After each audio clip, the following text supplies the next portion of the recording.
A smoky... I wasn't sure. Rachel stood at the porch railing and sighed. She wore Bermuda. Describing this as a structural failure, Dan, though no one seems to know if it is related to the storm conditions. Wind whipped her hair. The temperature was dropping rapidly, like 10 degrees just since I'd been standing there. Thankfully, the building had been abandoned for demolition, she said. But police have evacuated all nearby buildings for fear the collapse might trigger... She faltered as a mighty groan cut through the sky. A blast of lightning hit the center of the darkness. The entire city shook. The air glowed, and every hair on my body stood up. The blast was so powerful, I knew it could only be one thing. Zeus of Yankee Stadium was about to smash me when a voice hissed, "Percy!" I lunged out blindly. 14. Pigs fly. Back at the plaza. 6. Here's my definition of not fun. Fly a Pegasus toward an out-of-control helicopter. 17. What were you thinking?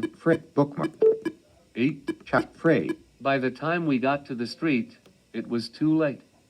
Campers and hunters lay wounded on the ground. Clarice must have lost a fight with a Hyperborean giant, because she and her chariot were frozen in a block of ice. The centaurs were nowhere to be seen. Either they'd panicked and ran, or they'd been disintegrated. The Titan army ringed the building, standing maybe 20 feet from the doors. Kronos' vanguard was in the lead. Ethan Nakamura, the Dracena Queen in her green armor, and 2 Hyperboreans. I didn't see Prometheus. The slimy weasel was probably hiding back at their headquarters. But Kronos himself stood right in front, with his scythe in hand. The only thing standing in his way was... Chiron, Annabeth said, her voice trembling. If Chiron heard us, he didn't answer.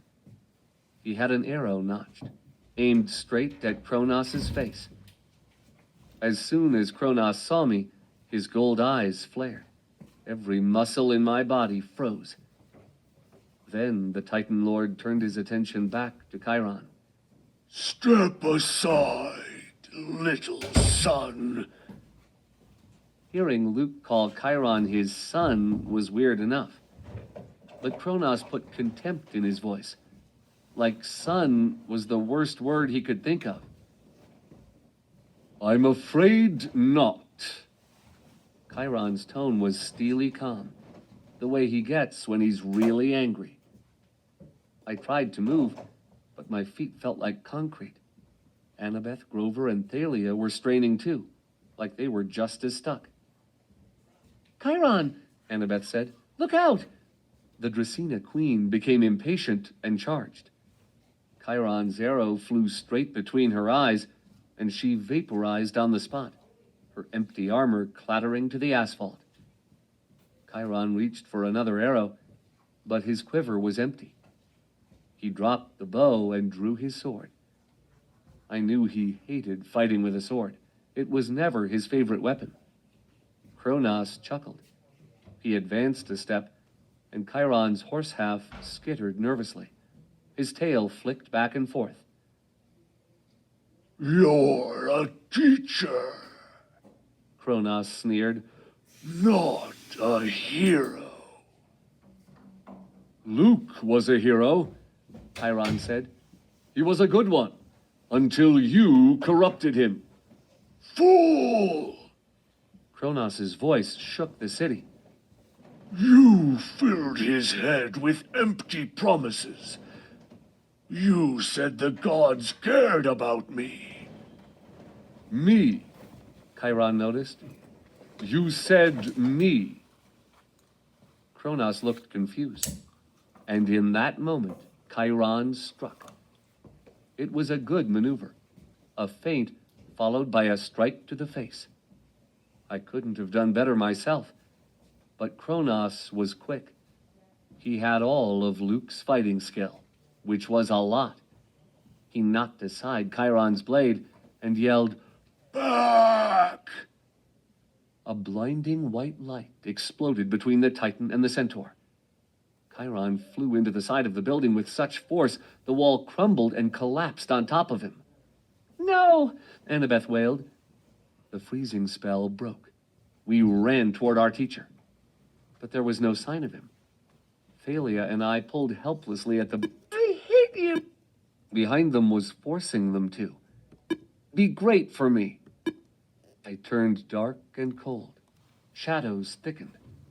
A harsh war horn sounded, and as the dead soldiers formed up ranks with their guns and swords and spears, an enormous chariot roared down Fifth Avenue. It came to a stop next to Nico. The horses were living shadows, fashioned from darkness. The chariot was inlaid with obsidian and gold, decorated with scenes of painful death. Holding the reins was Hades himself, Lord of the Dead, with Demeter and Persephone riding behind him. Hades wore black armor and a cloak the color of fresh blood. On top of his pale head was the helm of darkness, a crown that radiated pure terror. It changed shape as I watched, from a dragon's head to a circle of black flames to a wreath of human bones. But that wasn't the scary part.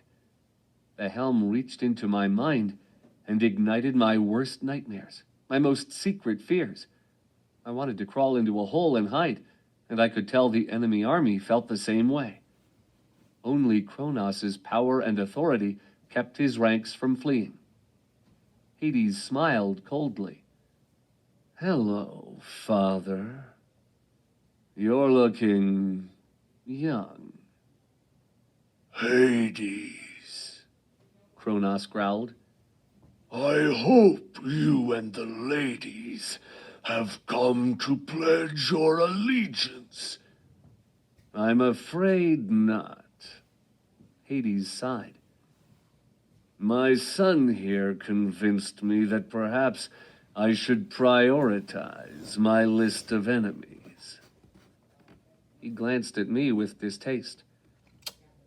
"As much as I dislike certain upstart demigods, it would not do for Olympus to fall.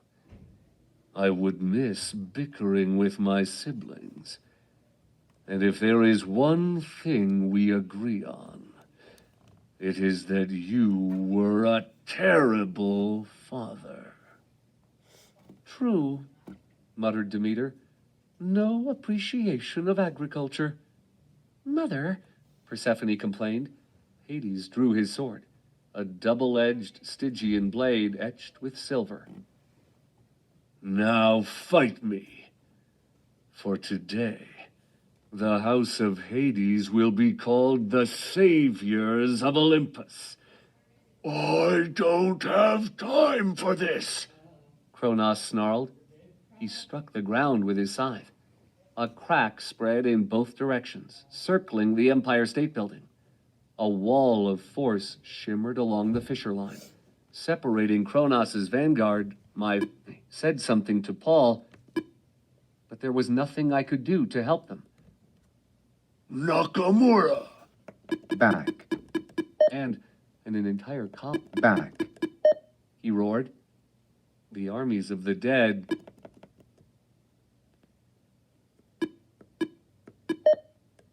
Back. But his chariot crashed against. Back. I couldn't call out. The last thing I wanted to do was bring her to Kronos' attention. Fortunately, Hades caused a distraction. He charged at the wall of force, but his chariot crashed against it and overturned. He got to his feet, cursing, and blasted the wall with black energy.